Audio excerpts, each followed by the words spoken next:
Това, което трябва да спасява животи в България, може да се превърне в поредната схема за източване на милиони.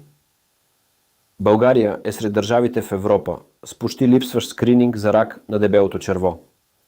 Само около 4% от хората участват при над 40% средно за Европа. И това не е просто статистика. Това означава късна диагноза и по-висока смъртност. Защото при ранно откриване шансът за оцеляване е около 90%.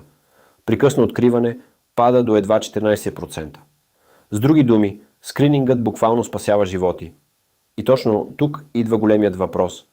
Как нещо толкова важно започва с съмнение за корупция? Новата национална програма стартира с обществена поръчка за тестове за над 10 милиона евро, при цени, които са в пъти по-високи от пазарните. Не с проценти, с пъти. Проблема вече не е само медицински, той е политически. Вместо да говорим как да спасим хора, говорим за това кой ще усвои парите.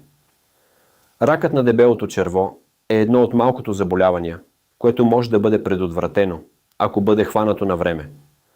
Но когато системата е сбъркана от самото начало, цената я плащаме всички ние за живота си.